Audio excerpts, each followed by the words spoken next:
recent history, always been a champion that he's had in his pool, but we saw some playmaking for against RNG by TSM, specifically by Svenskeren, not really translate to late game, so there are definitely good late game options here for Cloud9. And we can already get excited about the mid game here. Look at what C9 can do. We said they start slow, but if they ramp it up in the mid game, really beautiful teamfight composition. Lay out the red carpet, follow up with single target DPS from the Cassiopeia, and then have the Sivir to finish it all off. They have a super strong team fight. So for SKT, they need to whittle them down before or keep them split. And it does feel like SKT, very stable, very solid lanes that they can play with here. They're a team that can kind of do it all. They've got two strong solo laners in the top and mid and a super consistent bottom lane. Bengi's the piece that maybe it's the question mark because he is the jungler coming in that hasn't seen nearly as much play. Coaches, though, are going to shake hands, and I cannot wait for these two teams to do battle. The hype on so many levels is massive for this game. Two carry laners in both mid and top, dependable AD carry and support. This is hype. Well, as we get our first look at these two teams, be sure to tell us how you think this will play out. Tweet at LOL Esports with the hashtag SKTWin or the hashtag C9Win, and we'll see where your allegiance lies in game. But like I said, can't wait to see these two teams play. We're finally going to get it here. It's what the crowd is hyped up for. Hometown American Pie. They want to see a big win for C9. They match up well, but it's the defending world champions. This SK Telecom team has almost monopolized competitive League of Legends since they debuted. And I want to see some action level 1 here, because so often these teams have been fanning out, and it actually looks like we're getting it. C9 condensed in the top lane. Remember, Cassiopeia and Braum are exquisite level 1 champions. With the combined DPS from Cassio and the fact that you can proc Braum passive, people that are getting a little bit too comfortable scouting out, saving their wards may get punished. Intrigued to see the start here from Impact as we do see the check there. A couple things we have to notice, that Braum is going around to maybe sneak into the river brush here while 3 people centered in the brush here. They're going for a late invade to get some deep vision. Really important to find out where the jungle starts, because you can extrapolate so much information. By using the fact whether somebody leashes on one side, having a deep ward on the other, you can figure out where the jungle starts, unless he just kills your ward. So that's W level 1 able to clear the ward. Speaking of top lane, Impact is running Cloth 4 pots, which suggests to me, with such a defensive start, not expecting too much jungle help at the start of the game. Well, we'll have to see what happens here at level 1, but coming into this matchup, Jensen is well aware that he's got to be the best to beat the best. I'm obviously the most excited to play against Faker because he's, like I said earlier, the most respected mid laners of everyone, so playing against him is like, if you want to prove yourself, you have to beat Faker, and that's like one opportunity I get, so that's what I want to do. I feel like he had slightly stronger words in his tweet earlier. But we'll see how he matches up here. Syndra versus Cassio. Yeah, and if we can gauge at the level 1 here, Jensen and both Faker should have information. A couple early trades here. This even Cassio trades well. Once Faker gets access to QE, he can obviously push away Jensen if you step that close. It's all about the push early too. So look how these guys are trying to trade while landing some hits on the minions here. Faker is hitting both Jensen and 2 creeps at the same time. But Jensen doesn't care. He's just pushing in. Get the control. Get that shove, you know, be able to move into the enemy jungle potentially. Faker's laning stats have been outstanding, as expected, even with his team flagging. Duke's actually even more impressive in the top lane when it comes to CSD of 10 and 20 minutes. Solo laners, despite not getting a lot of help from the jungler, predominantly Blank, have been impressive for SKT. Yeah, and Impact is pushing right now. He can keep pushing because he saw Bengi start on the left side Grom, so he knows unless he goes for a 3-camp topside gank, which junglers really never do anymore because it leaves their other side of the map so exposed. If Elise goes top early, well then she will lose the entire bot side jungle. So Ooh, back in here for Wolf though, under Sneaky and Smoothie with the pulverized Smoothie. Gonna put up the shield and go back in onto Wolf, but Wolf pretty tanky there. Bang, gonna get 1 Q eaten by a creep, but everything's okay as Sneaky trades back and Smoothie wants in. Yeah, mistake from Bang though. Walking up at the end there, it's like I'm gonna hit 1 more auto. Oh boy, there's 6 creeps in front of me. Run, run, run. A little bit of a mistake, but good combo there from Wolf. Bengi naturally pathing towards the bot side. So far not spotted, but leaving his options open. Both junglers pathing towards bot. Another couple of trades by Wolf. Checking again, but he's actually going to get stunned here. Damage is there. Sneaky just got a lot of DPS. Look at that cannon creep that's continuously hitting them. Like, the combo was fine, but this time Smoothie was ready with a timely shield, and there was minion aid there, so that makes them lose a trade. Luckily for them, Sneaky's low on mana, so if he doesn't get any donated spell shield procs, he's going to have issues controlling the wave, because there's a very stacked wave here still. And it's still very hard for Meteos to influence this lane because there is no hard CC. There's only exhaust and Braum passive. Prepper's in his elements. The bot lane stream for now, as we just have the mid lane recalling for a second. Doran's not enough gold for Jensen to pick up his tier, so that time is going to be a bit delayed. We still haven't seen the junglers make a big impact. To me, top lane is going to be the... Yes, I know. I said impact.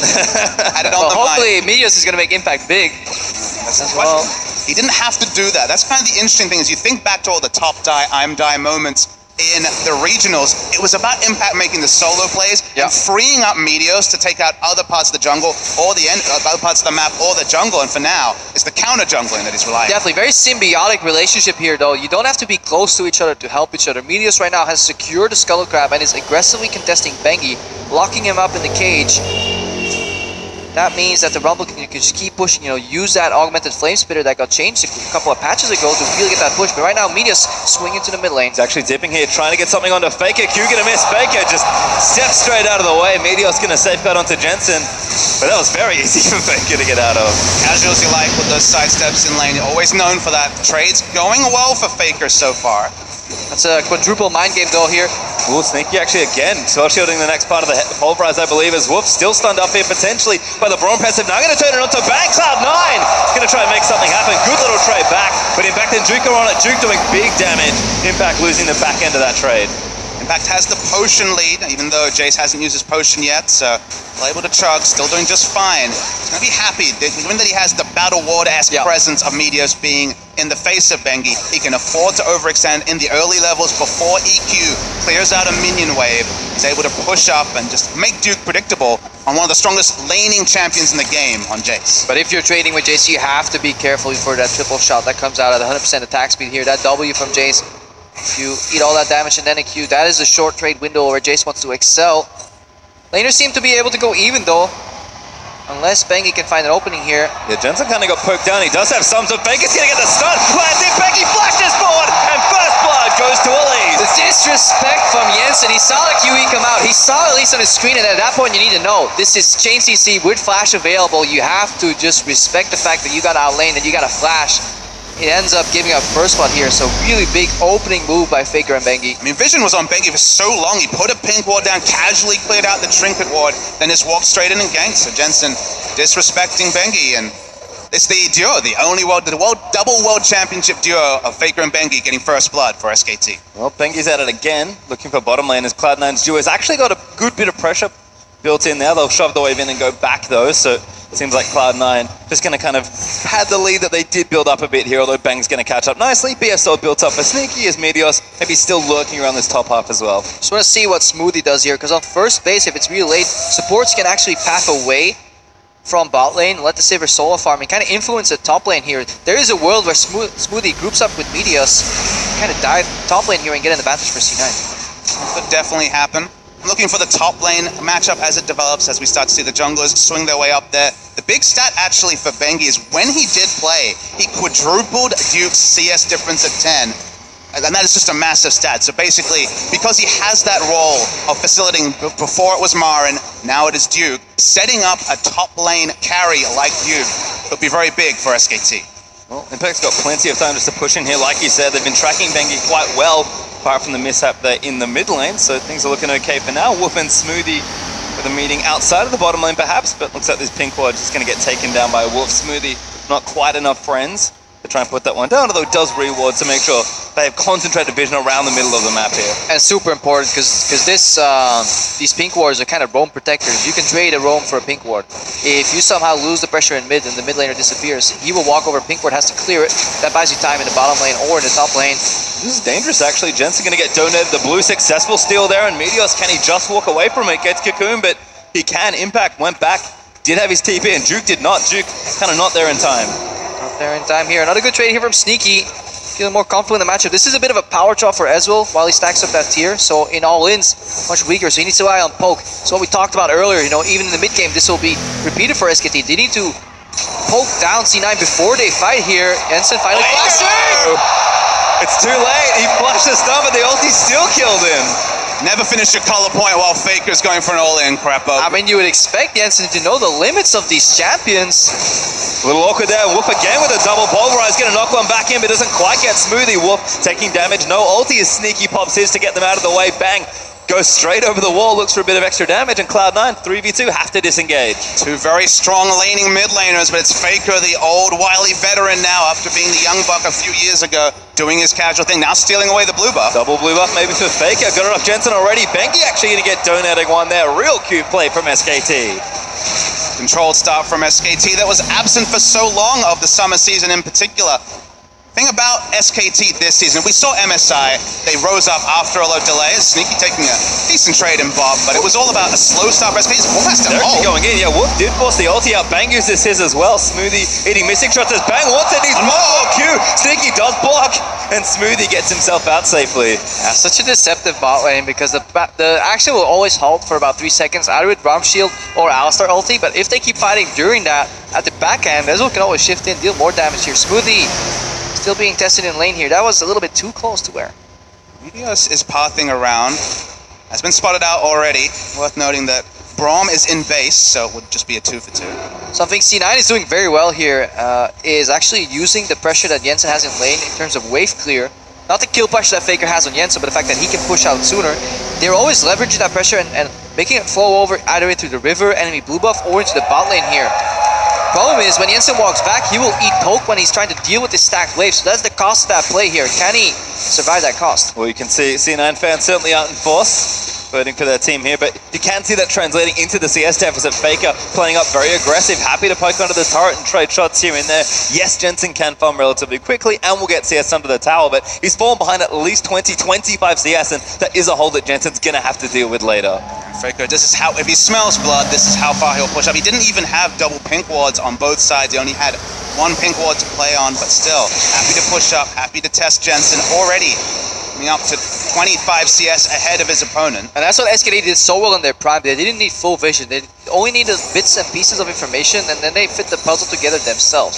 They saw a jungler top left. Well, they knew he's at least busy for 30-40 seconds, which means he can't reach the bottom lane. Right there, they saw Meteos in the bottom lane. Faker used that pressure to kind of push up and punish. It's that information that you need to share as a team and then calmly communicate what makes you a top-tier team in League of Legends. That prime seems like a long time ago, Crepo. They won MSI, but that was after a weak season where they started slow, got better.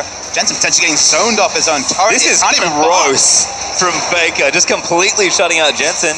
Takes the tower hit, knows his limits well. Cloud9 are converting for an objective here, so they will need to get it here, and Faker will be first. Meteos smites it away, but SK Telecom, do they collapse? Smoothie cues in onto Wolf, and Meteos is a little trapped, but actually chasing in, maybe looking for Bengi there. They know Jensen does not have priority, but looks like they get away with it and get their first strike, the Ocean. They're able to get it, but of course at the cost, as we saw, of more and more experience and CS going the way of Faker in the mid lane. But just to complete my point, in summer, it was actually SKT starting off really strong. That's the part people forget. 10-0 to start the season. Honestly, when I watched those games, they were so perfect. I thought, okay, is it going to be a perfect season this time? Fell off a cliff, had a really struggle towards the end of the season, and that's the difference here, is they come at Worlds underprepared and, at least on paper, out of form. Yeah, definitely out of form, challenged by some other teams who had growth. Like the Rocks Tigers, sadly they didn't face off in the finals. Jensen right now still being pressured here. Also in the top lane, it's getting much more comfortable for Duke here. Finished the Hex Drinker. Has a protection against all that burst from Impact here. Impact is playing with pressure though, but can't really dive just yet. Well, if he connects a few more harpoons, Duke will have to flash out of the equalizer. I mean, this matchup's evolved so much after a couple of patches. First, Rumble got the ability to push on his Q as junglers meet on C9's side of the jungle. But the other big change was that you never have to buy a tier now as Jace. It's an option, but it's not a frequent option. The fact that you don't need that tier means you can stack that AD and the trades get better and better. Oh, we're back in bottom lane again. Wolf forced to burn the ultimate as Braum passive going to stun him. Bang. Low once more, trying to get his way back in, but Cloud9's duo consistently doing well in this lane. Yeah, that was another combo initiated by Wolf that we didn't see on the screen that then got responded by Smoothie. So if you survive the combo and you can punish Alistar on the way out, that's usually how you want to play here. So it's very imperative that Smoothie has good shields here, protecting the follow-up from Bang. Sneaky had the lane push, gets a spell sheet out, so they have the control right now. Want to poke Bang down. He is stacking that Muramana though, so he's comfortable just farming even CS here and scaling 1 or 2 items. And to me, actually, the trades between Ezreal and Sivir just to dissuade Sivir from getting auto attacks onto the turret, because obviously a big wave clear advantage for the Sivir over the Ezreal. Only has AoE wave clear on his ultimate, so the fact that SKT's bot lane turret's only taking a couple of specks of damage bodes pretty well as we're extending the laning phase, getting more and more charges on that Muramana, and hitting the 2-item power spike before team fights start. Yeah, SKT want to group up later. They don't care about their individual lanes. They want to siege these turrets. They don't want to go for the full-out team fight. You have to give that as a caveat because that's where C9 shine. But if they can kind of unlock this Alistar for a couple of roams, get Vision out, or maybe get a rotation eventually, you know, group the Syndra and the Ezreal in mid lane, poke C9 low enough that they can't answer siege. That's kind of their game plan right now. Sneaky. Bold though to go that far with your support and river. If that was Mala, Sneaky would have got comboed. Well, looks like it's just safe for now here, and you know, despite all the success Faker's having in that mid lane 1-0-1 right now on the Syndra with a completed Morella Nomicon already, plus some Sork shoes. This game is actually quite close, about 1,500 gold ahead for SK Telecom, but Towers are all still up. Top lane's been dead even as both Duke and Impact have been left alone just to kind of farm it out and duel. And sure, Duke can push it in a bit, but he's still CSing just fine, and this is sort of what we expected for the first 14 and a half minutes. And as Crepo talked about, it's just about getting to that point where they're ready to siege. We know exactly how Jace, Syndra, and Ezreal step out of a turret, but SKT actually got into an awkward spot where they had to pick Alistar, otherwise they would have no one to be able to face check and put down wards. Sure, Elise can do that to some degree, but you really want a strong frontliner to be able to ward. If you had Nami here, you could set up and have strong disengage, but their only real disengage option is a single target headbutt from Alistar that will most likely lead to his death. Or if Faker pokes with his QE, then they don't have really nothing else. Yeah, in addition to that, whenever C9 want to kind of hard engage, Alistar can kind of sweep the sides of the fight and kind of knock out Medios if he comes in. Worst case, Alistar can just sacrifice himself by going to the backline for a 2-line combo and buying time. Sure. Nami ulti just buys too little time. She's too frail, gets one shot by a lot of these, you know, additional damage that's been thrown around. Ooh, actually gets going in back on. Medios is here, but so is Bengi. Medios covering, eats the cocoon. He's going to catch it on the way through. SKT, no commit here for the kill. Has to be so frustrating for Jensen here, because that was a nice opening. He went for the R flash, where you cast ulti first, flash forward, to really give a point-blank stun of the Faker, who was just hitting towers, but he interrupted his cadence. He kind of smelled the play, turned around, showed Jensen his booty, and obviously didn't get stunned. Medios again. Oh, misses the Q. Dance moves from Faker, twice from Medios now, and now from the flash ult. So much invested by Jensen. Expect Bengi to go there as Impact. Oh, Duke's actually winning this by himself, but Bengi flashes in again. Yet another kill for the world champion. That's that new Jace right there. It's a close duel, all in build, not mana dependent anymore. No tier in the early game, just raw damage. If you get close enough to him, you will drop low. Yeah, there was a 0.480 Rich. There's a bit of damage added on, but it's really about the fact that you don't spend 700 of your early gold on stats that don't do damage. You get to build those longswords. 4 longswords on first back is a realistic buy for a Jace, and just calculating that damage if you haven't played a lot of the matchup, or if just you're going for a trade on the world stage. Impact blown away, and SKT in full control in the early game. And first tower did go over to Duke as well. Faker's also done a ton of work with a bit of help from Bengi there, so it seems like the strong solo laners of SKT are winning here in C9. They're winning bot, they're trying to group together and get to that mid-game point where they can team fight, but one Ocean Drake's not enough to sort of fight the disadvantage they're now playing with. Yeah, C9, they're playing a similar style as they did in playoffs, where they leave Impact on an island. Oh, good stun again. Faker looking for the all-in. Jensen does get the stun, but Wolf is here to complete it. The change is here. The new Cena, he just opens up with the ultimate to get just tons of those spheres on the floor, which means whenever he pushes step forward, he will hit Jensen. Now Medius is in trouble. C9 getting challenged. And it's just a little too much right now. Bengi's starting to play up and aggressive into C9's jungle. Meteos had great presence early on, and this bottom lane's now going to get visitors. Wolf actually going in, but Sneaky's low. Teleport's coming in for SKT, and Sneaky's already been exhausted. Wolf cutting it out of Smoothie, trying to zone, but here comes Duke. But Impact, can he save his teammates? Good flash from Sneaky. Gets his way out from under it. Bang though, looking to follow through, and Impact just can't do enough. Overheated and silenced. Bang with a double from the Ezreal. This is what's happening. SKT have just been strangling C9 out of the game. Get that top turret, push Rumble in, force him to teleport even when the minion wave's in the right spot. And when a Youmuu's Ghostblade Hex Drinker Jace teleports to about 17 minutes, he ignored the first target because he was smelling blood. Multiple kills were guaranteed for SKT, and now it's going to be a Drake. Yeah, C9 mimicking that style from playoffs. Another another stun combo from Wolf. Yeah, Wolf goes in. Now's the combo through, and the ulti's easy. Wolf, hey, gets another one. Land the combo, earn the kill. I mean, that makes sense for Alistar and Syndra. This tower is going to go down as well. And I did mention they weren't too far behind. Only moments ago, all of a sudden, this gold lead is ridiculous. 6,000 gold off at 18 minutes for SK Telecom. And this begs the question here as we see this trade against Sneaky. Early spells his boost, probably on the W because he got hit quite hard, so he must have eaten a Q there. He's trying to kite out, but the TP from Duke is just much earlier. Also, notice how Duke preps to kill on Braum and then switches to Sneaky, so they're really aware of their damage. At the end, Impact drops here. Another nice little snipe here from Bang. I know, Papa, you're excited from Ezreal returning to the world stage as a top tier AD carry. That's one of the Ezreal gods right here. The damage he did in that initial trade, you called it a trade. He basically half health, Sneaky pointing happened. Wolf's face checking. Yeah, no He's ulti either. Alistar. Cloud9 maybe gonna get a kill. No, not quite. Bang. Gonna deny them as Smoothie puts the door back up. And no ulti, no problem for SK Telecom Wolf. And this is something Medius maybe should have done more here in the early game, you know, assisting Impact, because he is not much better than his opponents to the point where he can solo kill them. So they 2v2 time. Meteor's gonna get knocked back though by the Jace and stunned into the cocoon by Bengi. Ultimate's nice from Impact, but Bengi looking to go back in. Duke now gonna fight it out. Impact just takes so much damage. Great kick though from Meteos. Might get himself two as he's chasing down for a couple more. They need the kills and Meteos gets one.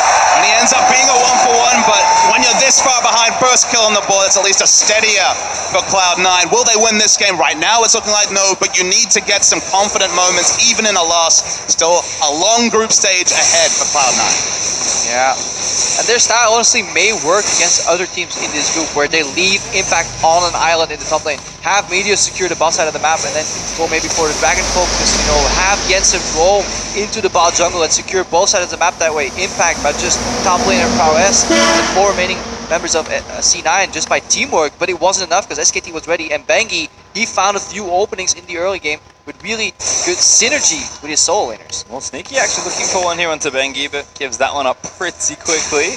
There was a tower trade in that situation, so Cloud9 will float the disadvantage they had before, still about 6-7k behind. Notably, Jensen has been very far behind from the pressure from Bengi, 60 CS down and counting. I mean, Cloud9, they're trying to group and get some stuff done here, but Drake's on up for a few more minutes, and SK Telecom, they'll be happy to play in these lanes and continue to win them, but if C9 group and make a mistake in positioning, SKT will crush them in a skirmish. So easy for Syndra to push in. Cassio now in a super long lane with his outer mid lane turret down, and Syndra can roam, steal away buffs. It's gonna be that blue once again. Oh, that's a jerk move. Damage on the Impact's not too bad. Baker will not commit the ultimate, but just kind of showing off how much damage he's doing already with 2 items. 57 CS above his opponent, and also the kills and assists in his inventory. He's looking for something. Ooh, good little juke out of the way. Maybe kick someone. Wolf it is. Looks for Faker. Doesn't find him, but does at least disengage the situation. When you're Cloud9 at this point, all you can really do is drop back and reassess, but then you're ceding map control over to SKT. When they're ahead, they always look good, and another fight. Keeps getting worse. Sneaky caught. Cocoon just clips him, and Smoothie flash ulti's out. He'll save his own life maybe, but Sneaky not so lucky. Yeah, you can definitely tell that Alistar faded out of the scrim meta game here, because Sneaky is repetitively trying to spell shield these combos and are getting hit every time. At this point, Wolf has maybe, what, 3 points into his W right now. That's not worth spell shielding. Save it for the follow-up Q that comes from the Ezreal. It's these little things that show that C9 are just not quite in their element yet, but it's only the first game of the tournament for them. They have much room for progression, and they are playing against the strongest team in their group. Well, Jensen again gonna get all in by Faker. That ultimate's easy clean up.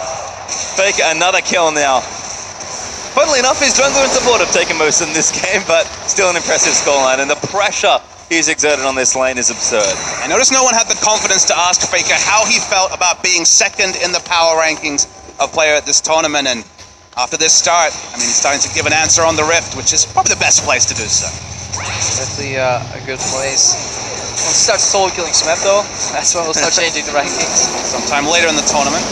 Well, there's the tier 2 mid lane turret gonna go down. Mid laner just fell earlier. Jensen still respawning. I think there's a distinct lack of, what is it, Control 6 here, the icons from SKT. I agree, actually. That's the last thing we need to judge. Good laning, good macro here. Duke maybe can make good micro to get out of this situation. No, connect. Meteos goes back in. Hit out though by Thundering Blow. Turret's going down in the meantime, but Impact's looking to chase down for another. Kicked into the wall. Q misses. Meteos! That's not what you want at all, but Impact does get the kill. It's very much a meanwhile at moment. Pastry time's going to be an inhibitor turret going down. Faker's looking for some cleanup too. 1v2. Meteos goes back in, but the ultimate's not enough to kill Impact. Meteos dashes back in, but Faker lunges forward for the kill. W's not going to be thrown down. Oh! They do kill him! Mid-dive by at least, despite being down over almost 10,000 gold. Impact says, hello, my friend.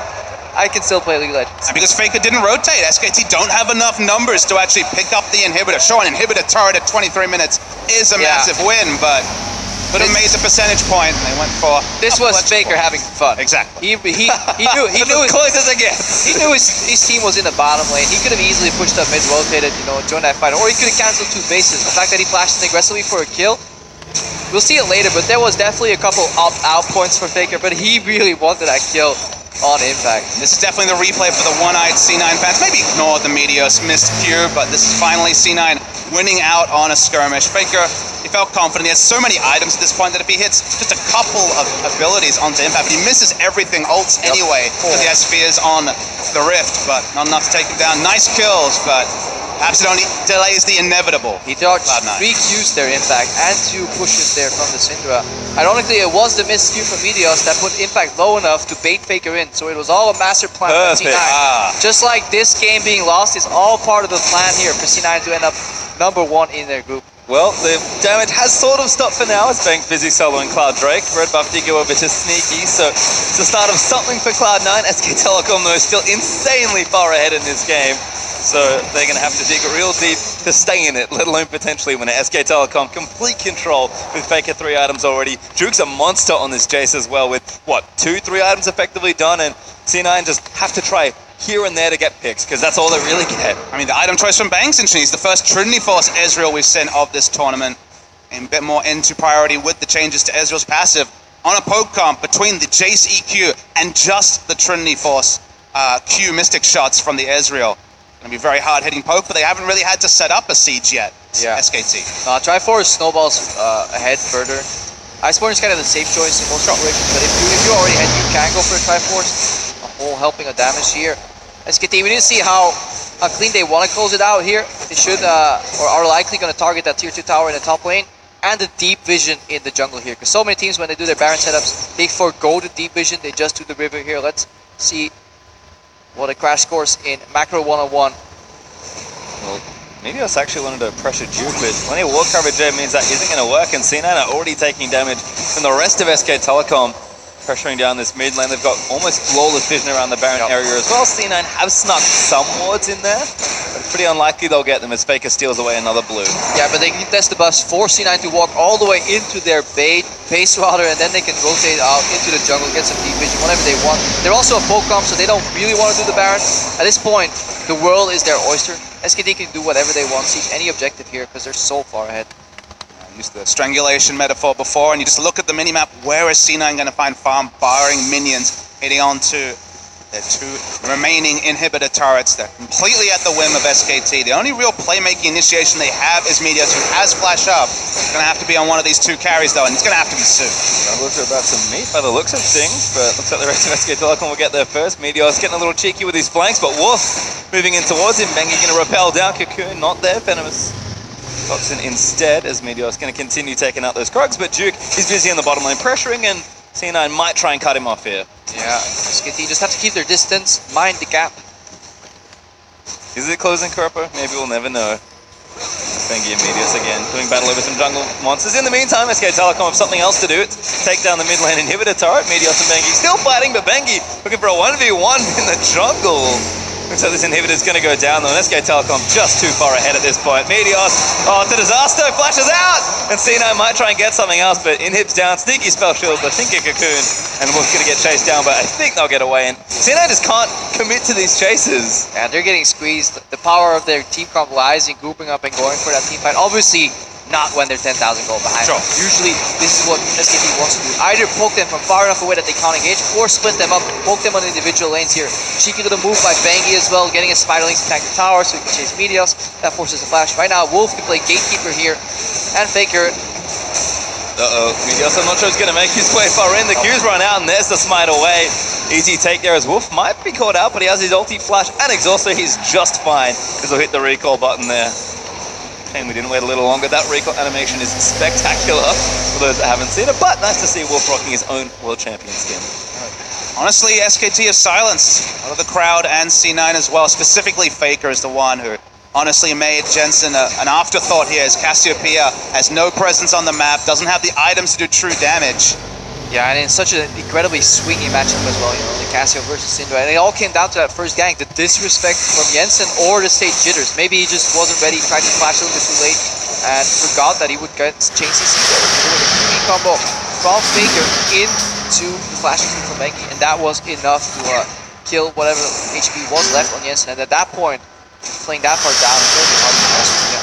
As per usual, it's very methodical for SKT Telecom as they look to close out this first game of the day. Duke with the teleport in the top lane to get that push started. Bang's busy guiding the Baron and power minions to the mid, and SKT have split the bottom lane as well for that juicy open inhib. So unless a miracle flank happens here for Cloud9, I'm not sure this will happen. Bang actually going to give us that splash out of the way, but the rest of Cloud9 are going to chase down. Arcane shifts over the wall, and these teams looking to try and save him, but Sneaky grabs the shot down, whoop, re-engaged. That's so much damage from the Jace. Duke going to get himself exhausted and knocked off, and Jensen flashing out trying to kite the team by Cloud9.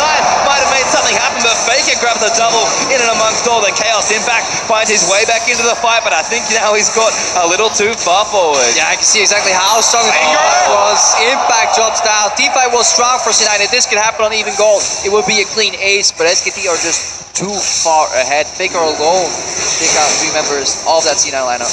And the thing to take away from summer season was SKT didn't get in this position very often. They were very often, more than 50% of the time, behind in gold in the early game. Brought in Bengi, the double world champion, fixed some of those early game problems, and at least in this one game, looked like the SKT of old. Well, Nexus start down, but C9 hold on for a little while longer. Top lane tier 2 still there, so SK Telecom gonna back away, heal, steal the red buff on the way out for a bit of good measure, and maybe reset for an objective, but C9 have a mountain or two to climb here in this particular game, and SK Telecom looks like it's all business as usual at the World Championships. Yeah, the more things change, the more things stay the same. It's all about form being temporary and class being permanent. When you have the likes of Faker in the mid lane, no one will ever question the class of SK Telecom T1.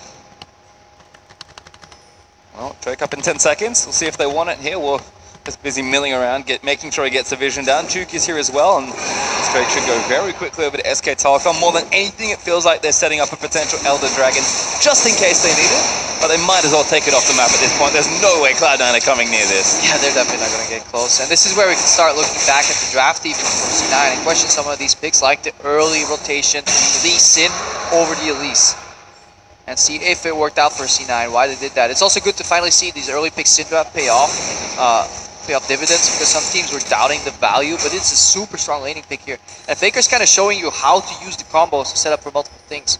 That's the fun thing though, Crepo, is that it wasn't just QER. There was a lot of going for an early R, giving yourself more options for the stun.